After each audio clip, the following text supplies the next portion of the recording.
par Robert E. Howard, La malédiction du monolithe. Les falaises abruptes de pierre sombre cernaient Conan le Cimmérien, tel un piège. Il n'aimait pas la façon dont leurs pics déchiquetés se profilaient sur les rares étoiles qui scintillaient faiblement. On aurait dit les yeux d'araignée épiant le campement installé au fond de la vallée. Il n'aimait pas non plus le vent frais qui sifflait continuellement depuis les cimes rocheuses et rôdait autour du camp. Sous son souffle, les flammes du feu s'inclinaient et vacillaient, projetant de grandes ombres monstrueuses. Celles-ci se tordaient d'une manière sinistre sur les parois de pierre nues du versant de la vallée la plus proche. De l'autre côté du campement, de gigantesques séquoias déjà vieux lorsque les eaux engloutirent Atlantis 8000 ans plus tôt, se dressaient parmi des massifs de bambous et de rhododendrons. Un ruisseau coulait paresseusement hors du bois, passait à proximité du camp en murmurant et s'éloignait pour disparaître à nouveau au sein de la forêt. Dans le ciel, un banc de brume ou de brouillard flottait au-dessus des cimes montagneuses, occultant les étoiles les moins lumineuses et noyant les plus brillantes, comme si elles versaient des larmes. Cet endroit pue la peur et la mort, songea Conan. Il sentait presque l'odeur âcre de la terreur apportée par la brise légère. Les chevaux la sentaient également. Ils poussaient de petits hennissements plaintifs, piaffaient et regardaient avec effroi vers l'obscurité, au-delà du cercle du feu. Les animaux sont proches de la nature. Ainsi était Conan, le jeune guerrier barbare, originaire des mornes collines de Cimmérie. Comme eux, ses sens plus subtils percevaient cette aura maléfique que ne pouvaient capter les sens d'hommes habitués à la vie citadine. Les cavaliers turaniens qui l'avaient conduit dans cette vallée déserte. Les soldats étaient assis autour du feu et buvaient dans les outres en peau de chèvre la ration de vin prévue pour la nuit. Certains riaient et se vantaient des exploits amoureux qu'ils accompliraient à leur retour dans les maisons de débauche d'Agrapour. D'autres, harassés par cette longue et rude journée passée à cheval, demeuraient silencieux, fixant le feu et bâillant. Bientôt, ils s'allongeraient pour la nuit, enroulés dans leurs lourds manteaux. La tête posée sur leur sacoche de sel, ils dormiraient, formant un large cercle autour du feu, tandis que 2 de leurs camarades montraient la garde. Leurs puissants arcs hircaniens bandés et prêts à tirer. Ils n'étaient aucunement conscients de la force sinistre qui planait sur la vallée. Adossé au plus proche des séquoias géants, Conan resserra son manteau plus étroitement autour de lui, pour se protéger de la brise moite soufflant des hauteurs. Ces hommes étaient bien bâtis et d'une grande taille. Pourtant, il dépassait d'une demi-tête le plus grand d'entre eux, et sa largeur d'épaule, impressionnante, les faisait paraître chétifs en comparaison. Ses cheveux noirs s'échappaient de dessous son casque pointu, pourvu d'un couvre-nuque. Les yeux d'un bleu intense au milieu de son visage sombre et balafré retenaient les reflets rougeâtres du feu. En proie à l'un de ces accès de mélancolie, Conan maudissait en silence le roi Yildiz. Le monarque turanien bien intentionné mais sans aucune autorité, qu'il avait chargé de cette mission de mauvais augure. Plus d'1 an s'était passé depuis qu'il avait juré fidélité au roi de Turan. 6 mois plus tôt, la chance lui avait souri. Il s'était attiré la faveur du roi, en sauvant avec l'aide d'un autre mercenaire, Juma le Couchite, la fille de Yildiz, Zosara, des griffes du roi-dieu du Mérou atteint de démence. Il avait escorté la princesse et l'avait remise entre les mains de son fiancé et futur époux Kujula, Khan de la horde nomade des Quigars. Lorsque Conan était revenu dans la brillante capitale d'Agrapour, le monarque lui avait manifesté toute sa gratitude. Lui et Juma avaient été élevés au grade de capitaine. Néanmoins, alors que Juma avait obtenu un poste convoité dans la garde royale, Conan avait été chargé, pour toute récompense, d'une nouvelle mission, encore plus difficile et périlleuse. À présent, se remémorant ces événements, il contemplait avec amertume les fruits de son succès. Yildiz avait remis au gigantesque cimérien une lettre destinée au roi Shu de Kusan, un royaume mineur situé à l'ouest de Kitaï. À la tête de 40 vétérans, Conan avait entrepris l'interminable voyage. Il avait parcouru des centaines de lieues de la morne steppe hircanienne et longé les contreforts des impressionnantes montagnes Talakmas. Il s'était frayé un chemin à travers les déserts balayés par les vents et les jungles moites bordant le mystérieux royaume du Kitaï, le pays le plus à l'est dont les hommes de l'ouest aient jamais entendu parler. Enfin arrivé à Kusan, Conan avait trouvé un merveilleux hôte en la personne du vénérable et philosophe roi Shu. Tandis que Conan et ses soldats étaient généreusement pourvus de mets et boissons exotiques, et se voyaient offrir des concubines peu farouches, le roi et ses conseillers décidaient d'accepter la proposition du roi Yildiz, l'offre d'un traité d'amitié et de libre commerce. Aussi le sage et vieux roi avait remis à Conan un magnifique rouleau de soie dorée. Sur le parchemin étaient tracés les idéogrammes compliqués du Kitaï et les caractères gracieux et inclinés d'Hyrcanie. La réponse officielle et les compliments du roi du Kitaï. En plus d'une bourse en soie remplie d'or kitaniens, le roi Shu avait également fait don à Conan d'un noble de haut rang, faisant partie de sa cour. Il les guiderait jusqu'aux frontières occidentales du Kitaï. Pourtant, dès le premier instant, ce guide, le duc Feng, avait déplu à Conan. Le Kitanien était un homme de petite taille, au corps gracile et aux gestes affectés. Sa voix était efféminée et il zézayait. Il portait d'incroyables vêtements de soie, ne convenant guère à de rudes chevauchés et à une vie de bivouac, et inondait sa précieuse personne de parfums capiteux. Il ne souillait jamais ses douces mains aux ongles d'une longueur démesurée par aucun des travaux du campement. Par contre, ses deux serviteurs étaient occupés jour et nuit, veillant à son confort et à sa dignité. Conan, à la vue des manières du Kitanien, affichait le mépris viril du barbare endurci. Les yeux noirs en amande du duc et sa voix ronronnante lui rappelaient un chat. Il se disait souvent qu'il lui fallait surveiller ce noblio, s'attendant à une trahison de sa part. D'un autre côté, il enviait secrètement au Kitanien ses manières exquises et cultivées, son charme indéniable. Ce fait augmentait d'autant le ressentiment de Conan à l'encontre du duc. Bien que les années passées au sein de l'armée de Turan aient donné à Conan un mince vernis de civilisation, il était toujours de cœur un jeune barbare rustre et grossier. Il devait se méfier de ce petit duc Feng à l'esprit sournois. Oserais-je troubler les profondes méditations du noble commandant ? Ronronna une voix doucereuse. Conan sursauta et saisit la poignée de son touloir avant de reconnaître la personne du duc Feng, enveloppé jusqu'au menton dans un épais manteau de velours vert pois. Conan commença à grommeler un juron de mépris.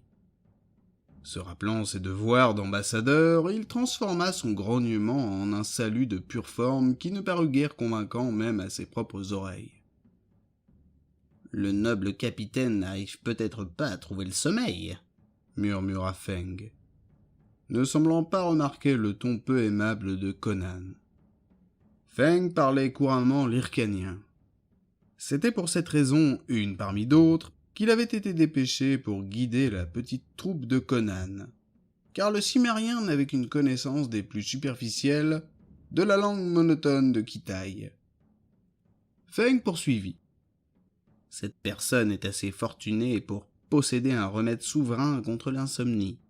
Un apothicaire de talent l'a préparé pour moi d'après une très ancienne prescription. une décoction de boutons de rose pilés et mélangés à de la cannelle, relevée de graines de pavot. « Non, rien de tout cela !» grogna Conan. « Je vous remercie, duc.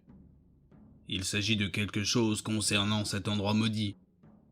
Une prémonition étrange me tient éveillé alors que, en raison de notre longue chevauchée de la journée, je devrais être aussi épuisé qu'un jouvenceau après sa première nuit d'amour. » Les traits du duc frémirent légèrement, comme s'il était choqué par les paroles crues de Conan. Ou bien était-ce seulement le reflet des flammes sur son visage ? En tout cas, il répondit d'une voix suave. « Je crois comprendre les appréhensions de l'excellent commandant. Des sensations aussi troublantes ne sont pas rares dans cette vallée riche en légendes. Beaucoup d'hommes ont péri ici. » « Un champ de bataille, c'est cela ?» grommela Conan. Les épaules étroites du duc s'agitèrent sous le manteau vert. « Non, rien de tel, mon héroïque ami de l'Ouest. Cet endroit se trouve à proximité de la tombe d'un ancien roi de mon peuple, le roi Sia de Kusan. Il a ordonné que tous ses gardes royaux soient décapités et leurs têtes enterrées auprès de lui, afin que leurs esprits continuent de le servir dans l'autre monde. Néanmoins, la superstition vulgaire prétend que les fantômes de ses gardes hantent cette vallée, défilant dans un sens puis dans l'autre comme à la parade. »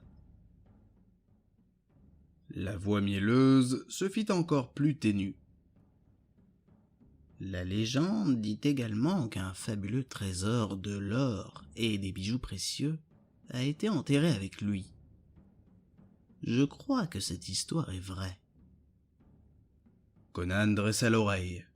« De l'or et des gemmes ? Vraiment ? Et ce trésor, on ne l'a jamais retrouvé ?» Le Khitanien considéra Conan un long moment, posant sur lui un regard oblique et contemplatif. Comme s'il était parvenu à quelque décision secrète, il répondit. « Non, seigneur Conan, car l'endroit précis où fut enterré le trésor est ignoré de tous, excepté d'un seul homme. » L'intérêt de Conan était parfaitement visible à présent. « Qui est cet homme ?» demanda-t-il sans aucune délicatesse. Le Khitanien sourit. « Cette humble personne, bien sûr. »« Chrome et Harlick, si vous savez où était caché le butin, comment se fait-il que vous ne l'ayez pas encore déterré ?»« Mon peuple est habité par la peur superstitieuse d'une malédiction jetée sur l'emplacement de la tombe de l'ancien roi. Celle-ci est signalée par un monolithe de pierre noire. Jusqu'à présent, j'ai été incapable de persuader quiconque de m'aider à m'emparer du trésor, dont je suis le seul à connaître la cachette. » »« Pourquoi ne pas l'avoir fait vous-même ?»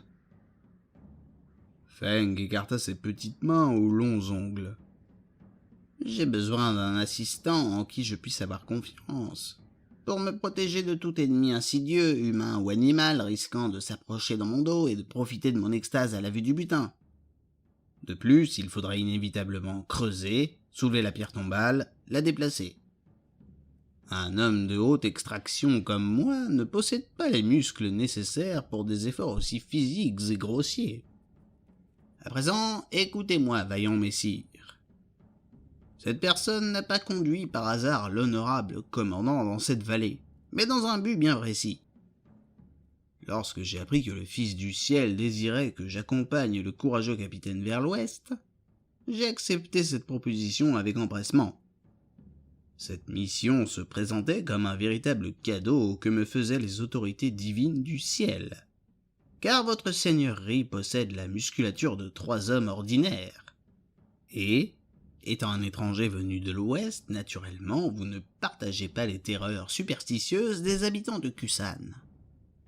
Ma supposition est-elle fondée ? » Conan répondit par un grognement. « Je ne crains ni dieu ni homme, ni démon, encore moins le fantôme d'un roi mort depuis longtemps. Poursuivez, seigneur Feng. » Le duc se rapprocha de lui de côté. Sa voix s'était faite plus basse. se réduisant à un murmure presque inaudible.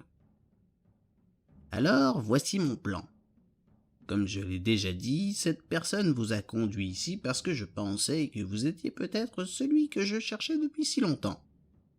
La tâche sera aisée pour quelqu'un possédant votre force, et dans mes bagages se trouvent des outils prévus à cet effet. Mettons-nous en route à l'instant même. Dans moins d'1 heure, nous serons riches, comme aucun de nous deux ne l'a jamais rêvé. Le murmure ensorceleur et ronronnant de Feng réveilla dans le cœur barbare de Conan le désir de butin. Pourtant, un reste de prudence empêcha le Cimmérien de donner son accord immédiat. « Pourquoi ne pas réveiller une partie de mes hommes afin qu'ils nous aident ?» fit-il d'une voix rauque. « Ou bien vos serviteurs. Nous aurons certainement besoin de quelqu'un pour rapporter le butin jusqu'au campement. » Feng secoua sa tête luisante. « Pas vraiment, mon honorable allié. Le trésor se compose de 2 petites cassettes en or remplies d'or pur. Chacune est incrustée de gemmes précieuses excessivement rares. Nous porterons aisément cette fortune, de quoi nous offrir une principauté. Pourquoi partager ce trésor avec d'autres? Étant le seul à connaître sa cachette, j'ai droit naturellement à la moitié du butin. En vérité, si vous êtes assez prodigue pour partager l'autre moitié, celle qui vous revient, avec vos 40 soldats, eh bien, à vous d'en décider. » Ce dernier argument persuada définitivement Conan de se rallier au plan du duc Feng. La paie des soldats du roi Yildiz était maigre et souvent versée en retard. En récompense de ses services rendus au royaume de Turan, Conan avait surtout reçu de nombreux compliments. Des phrases creuses où il était question d'honneur et très peu de pièces d'or sonnantes et trébuchantes.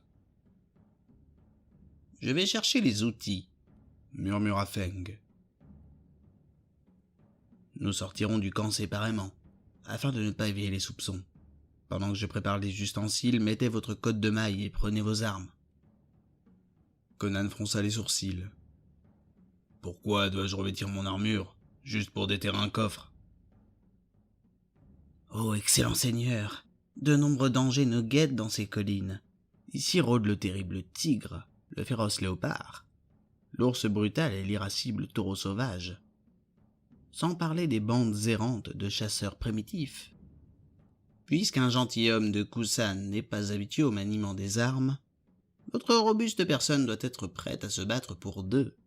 Croyez-moi, noble capitaine, je sais de quoi je parle. »« Oh, très bien, » grommela Conan. « Excellent. J'étais sûr qu'un esprit supérieur comme le vôtre se rangerait à la force de mes arguments. À présent, séparons-nous, pour nous retrouver en amont de la vallée, à l'apparition de la lune.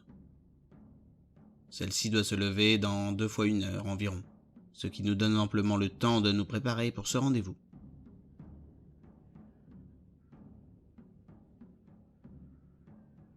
La nuit devint plus sombre, et le vent plus froid. Toutes les prémonitions étranges de danger éprouvées par Conan dès l'instant où il était arrivé dans cette vallée désolée au coucher du soleil ressurgirent en lui plus fortes que jamais. Comme il marchait en silence aux côtés du Khitanien au corps chétif, il lançait des regards prudents vers les ténèbres. Les parois rocheuses et escarpées se resserraient de chaque côté. Bientôt, il leur fut presque impossible de s'avancer entre le flanc de la colline et le bord du ruisseau qui murmurait et coulait vers la vallée à leurs pieds. Derrière eux, une lueur surgit dans le ciel brumeux à l'endroit où les cimes montagneuses se découpaient sombres sur le firmament. Cette lueur grandit et se changea en une opalescence nacrée. Les parois de la vallée s'éloignèrent de chaque côté et les 2 hommes s'avancèrent sur le terrain herbu qui s'étendait devant eux. Le cours d'eau décrivait un angle vers la droite, s'incurvait et disparaissait en murmurant parmi les fougères nombreuses à cet endroit. Comme ils sortaient de la vallée, la lune apparut au-dessus des falaises derrière eux. Dans l'air brumeux, elle donnait l'impression d'être immergée au fond de l'eau. Sa lueur blême et trompeuse brillait sur une petite colline de forme arrondie qui se dressait sur le sol herbeux exactement devant eux. Au-delà, d'autres collines aux flancs escarpés couronnées de forêts se profilaient dans la clarté lunaire aqueuse. Comme la lune répandait une poudre d'argent sur la colline devant eux, Conan oublia ses pressentiments.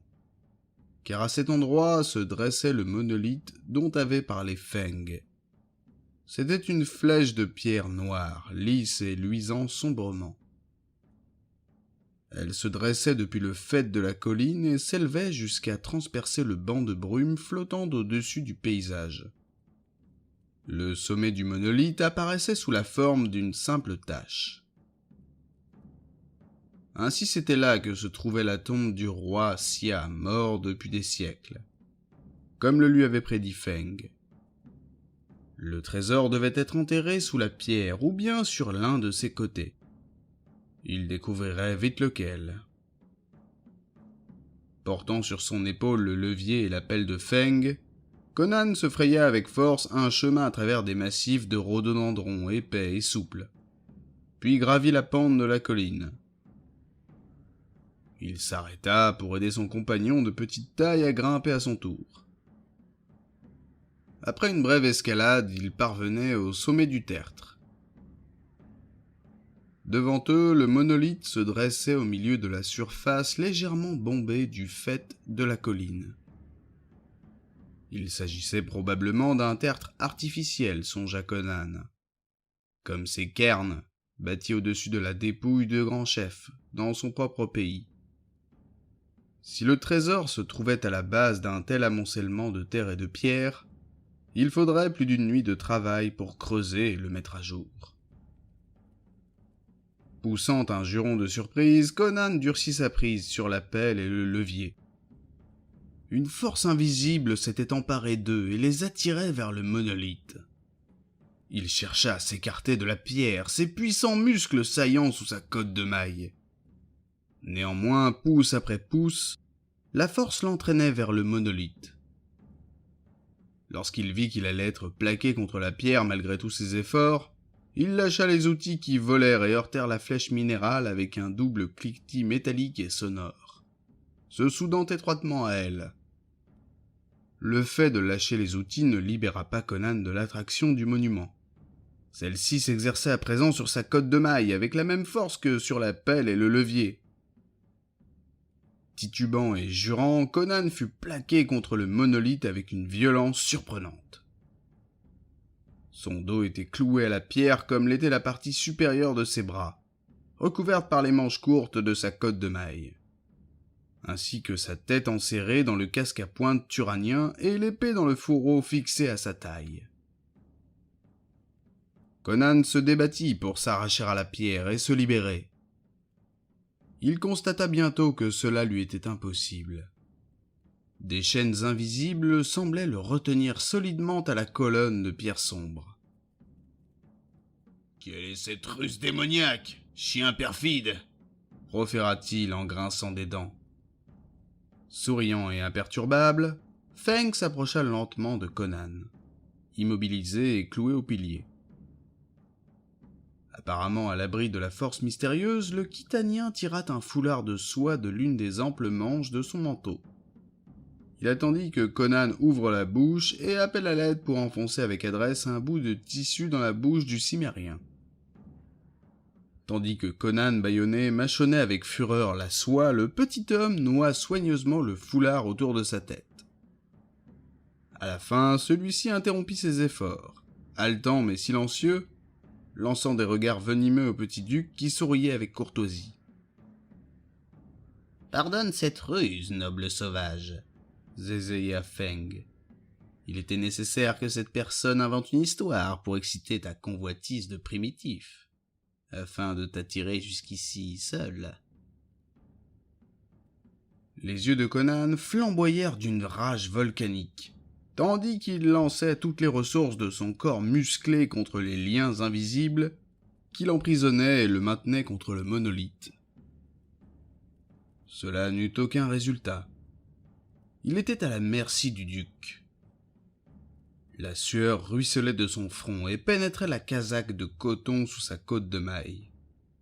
Il voulut crier, sa bouche n'émit que des grognements et des gargouillements. Étant donné, mon cher capitaine, que votre vie approche de la fin que lui a assigné le destin, continua Feng, il serait impoli de ma part de ne pas vous donner l'explication de mes actes.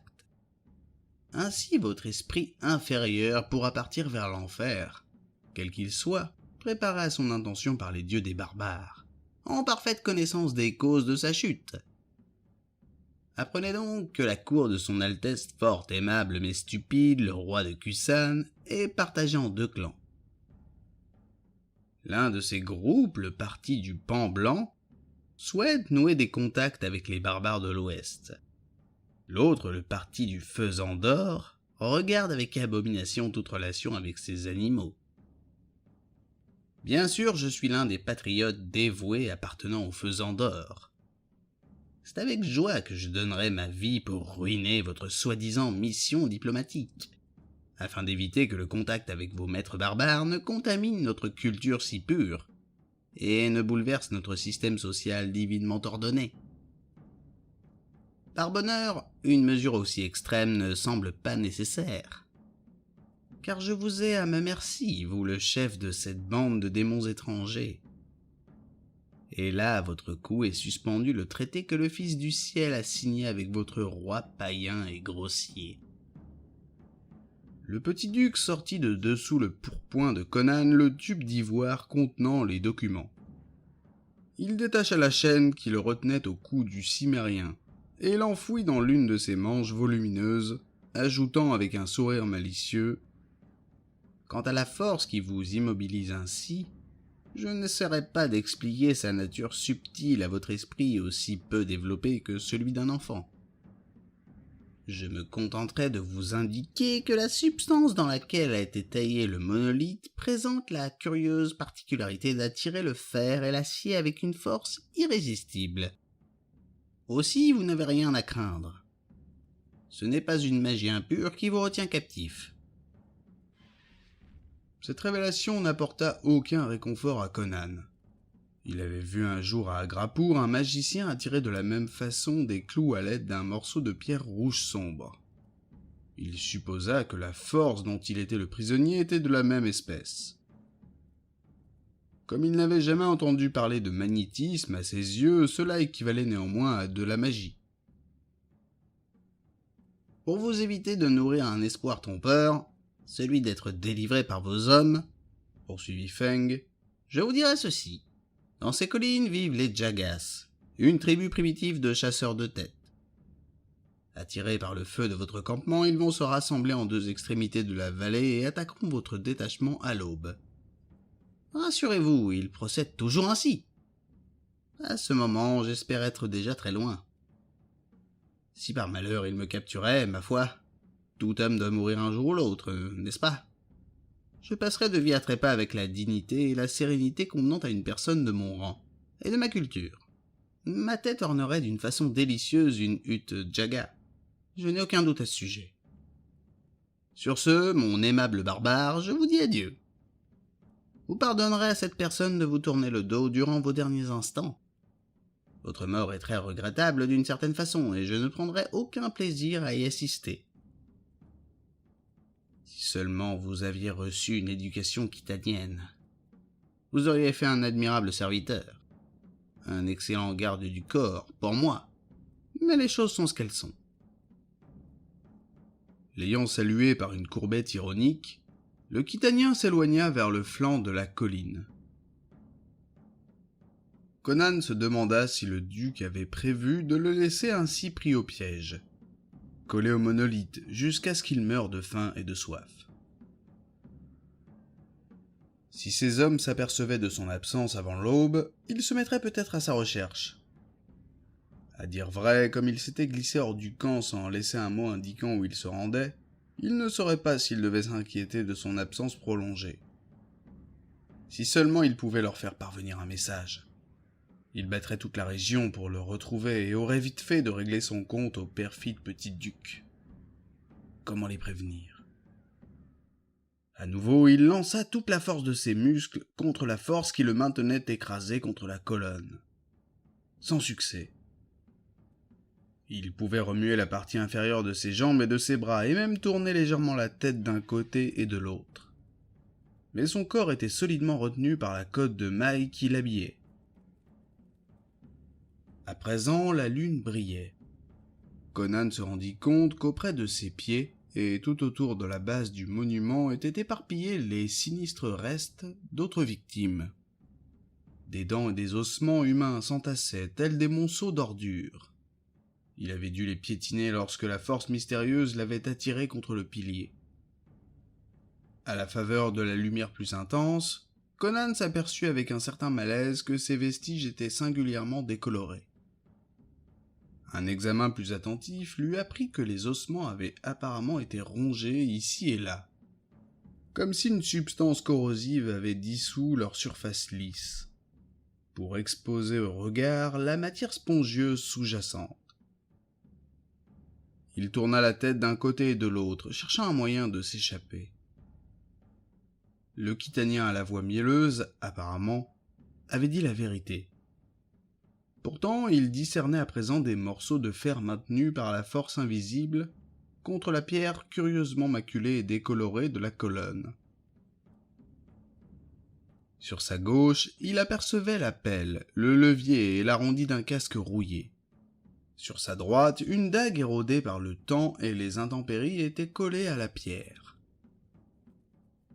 Néanmoins, une nouvelle fois, il fit appel à toute son énergie pour tenter de s'arracher à cette force intangible.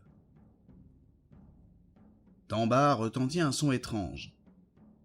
Un air empreint de raillerie, une mélodie engendrant la démence. Scrutant les ténèbres à travers la clarté lunaire capricieuse, Conan vit que Feng n'avait pas quitté les lieux. Le duc était assis sur l'herbe au flanc de la colline. Il avait sorti une curieuse flûte de ses habits amples et tirait des notes de cet instrument. En même temps que la mélodie stridente, un faible bruit de succion parvint aux oreilles de Conan. Cela semblait provenir d'au-dessus de lui. Les muscles du cou puissant du cimérien se gonflèrent comme il tordait la tête pour regarder vers le haut. Le casque à pointe uranien grinça contre la pierre dans son mouvement éperdu. Le sang se glaça dans ses veines. La brume qui avait dissimulé le faîte du pilier s'était dissipée. La lune montante brillait sur et à travers une chose amorphe, blottie d'une manière obscène au sommet de la colonne. Cela ressemblait à une masse énorme de gelée frémissante, à demi transparente, et cela vivait. La vie, une vie monstrueuse et boursouflée, animait la créature. La clarté lunaire lança des reflets humides sur le corps flasque, tandis qu'il palpitait semblable à un énorme cœur vivant. Tandis que Conan, pétrifié d'horreur, l'observait, l'habitant du monolithe lança dans sa direction un appendice gélatineux qui tâtonna vers le bas de la colonne. Le pseudopode visqueux se déplaça comme un serpent sur la surface lisse de la pierre. Conan commença à comprendre l'origine des taches qui décoloraient le monument. Le vent avait tourné et une bourrasque soudaine apporta jusqu'aux narines de Conan une puanteur nauséabonde. À présent, il savait pourquoi les ossements à la base du pilier présentaient cet aspect étrange de corrosion. En proie à une horreur qui lui ôtait presque tout courage, il comprit que la chose à l'apparence gélatineuse exudait un liquide digestif, lui permettant d'avaler sa proie. Il se demanda combien d'hommes dans les ères passées s'étaient trouvés à sa place, attachés à ce pilier, et impuissants, attendant la caresse acide de l'abomination qui descendait à présent vers lui. Était-ce l'étrange mélopée jouée par Feng ou bien l'odeur de la chair vivante qui la conviait au festin? En tout cas, la créature avait commencé sa lente progression vers le bas, glissant pouce après pouce le long du pilier, vers son visage. La gelée humide produisait des bruits de succion et de chuintement en descendant lentement vers lui. Le désespoir donna de nouvelles forces à ses muscles contractés et douloureux. Il se jeta d'un côté et de l'autre, essayant de toute son énergie de briser l'étreinte de la force mystérieuse. À sa grande surprise, il s'aperçut que, au cours de l'un de ses mouvements frénétiques, il avait glissé sur un côté et tourné partiellement autour de la colonne. La force qui le retenait prisonnier ne lui interdisait pas tout mouvement. Ce fait lui donna matière à réflexion. Pourtant il savait qu'il ne pourrait pas échapper très longtemps au monstre de gelée vivante en se déplaçant de la sorte. Il sentit quelque chose contre son flanc protégé par les côtes de mailles. Baissant les yeux, il aperçut la dague rongée par la rouille, entrevue quelques instants plus tôt. Son mouvement sur le côté avait mis la poignée de l'arme au contact de ses côtes. La partie supérieure de son bras était toujours plaquée contre la pierre par la manche de sa cuirasse. Mais son avant-bras et sa main étaient libres. Pouvait-il fléchir son bras suffisamment pour saisir la poignée de la dague? Il banda tous ses muscles, avançant sa main sur la pierre, pouce après pouce. La cuirasse raclait la surface lisse. La sueur coulait dans ses yeux. Peu à peu, son bras se tendait vers la poignée de la dague. Les notes moqueuses jouées par Feng résonnaient dans ses oreilles d'une manière démentielle, tandis que la puanteur impie de la créature visqueuse emplissait ses narines. Sa main toucha la dague. En un instant, il tenait solidement la poignée. Comme il cherchait à la détacher du monolithe, la lame rongée par la rouille se brisa avec un tintement métallique. Regardant vers le bas, il vit que la lame s'était brisée aux 2/3 environ, à partir de la pointe effilée. Le fragment était collé à la pierre. Le tiers restant saillait toujours de la poignée. Comme il y avait à présent moins de fer dans la dague, la force d'attraction du monolithe était moindre. Aussi Conan fut-il à même, au prix d'un effort qui fit se gonfler tous ses muscles, de détacher l'arme tronquée de la colonne de pierre. Un regard lui apprit que, bien que la plus grande partie de la lame fût perdue pour lui, le fragment subsistant présentait toujours 2 côtés apparemment affilés. Tandis que ses muscles frissonnaient dans son effort pour garder l'arme à distance de la pierre, il approcha l'un des tranchants de la lanière de cuir qui maintenait les 2 moitiés de sa côte de maille solidement attachée. Précautionneusement, il entreprit de scier le cuir avec la lame rouillée. Chaque mouvement était un supplice. L'attente angoissée était une torture insoutenable. Sa main tordue sur le côté et tendue le faisait souffrir atrocement et s'engourdissait. La vieille lame était ébréchée, fine et fragile. Un mouvement trop brusque risquait de la briser.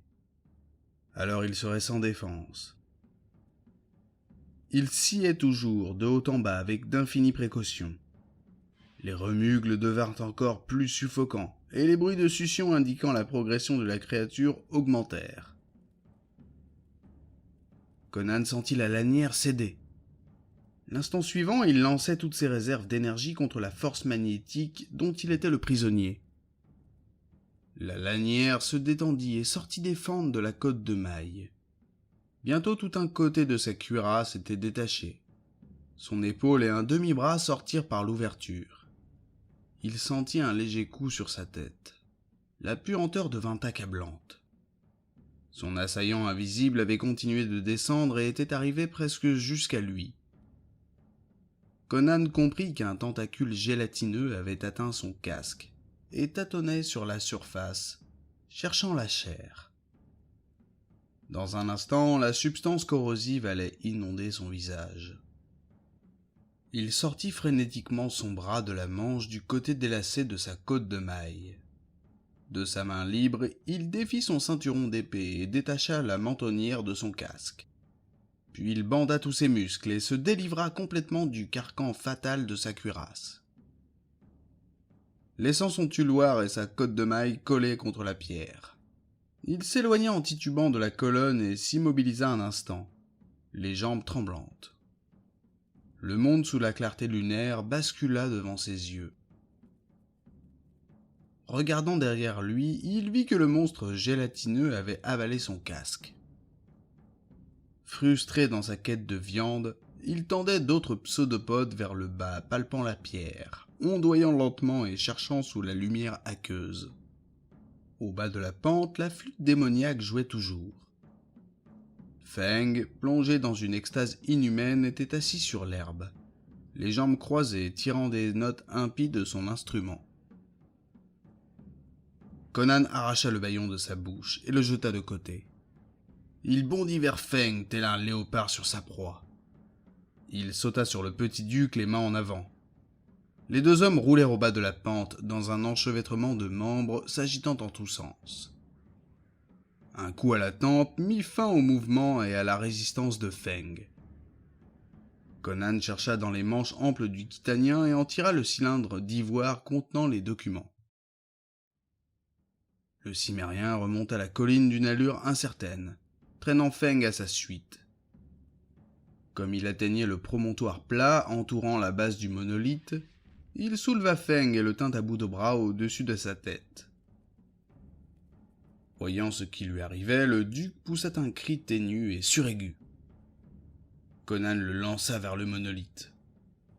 Le Khitanien heurta la colonne avec un choc sourd et retomba à terre, inconscient. Le choc avait été miséricordieux. Le duc ne sentit jamais le contact visqueux de l'habitant du monolithe. Les tentacules vitreux atteignirent son visage. Un instant, Conan regarda d'un air farouche.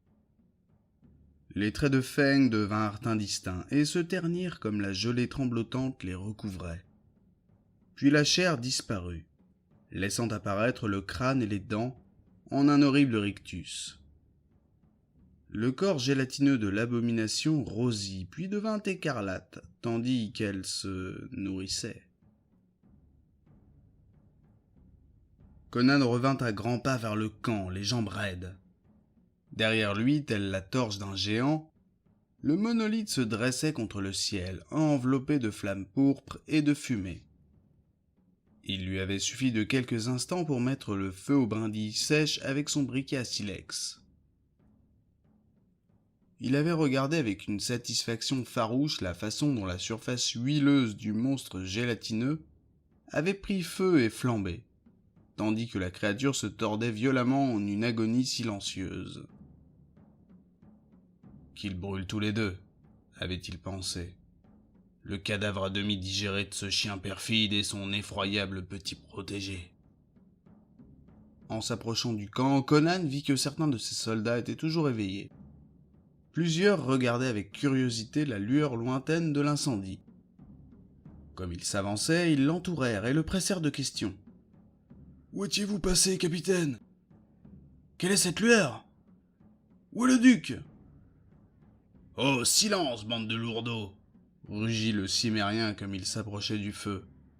« Réveillez les autres et scellez les chevaux. Nous partons immédiatement. Les chasseurs de tête Jagas nous ont attaqués par surprise. Ils seront ici d'un instant à l'autre. Ils ont eu le duc, mais j'ai réussi à leur échapper. Cuchereau, Moulay, remuez-vous un peu si vous ne voulez pas que vos têtes ornent leur hutte démoniaque. Par Chrome, j'espère que vous m'avez laissé un peu de vin. »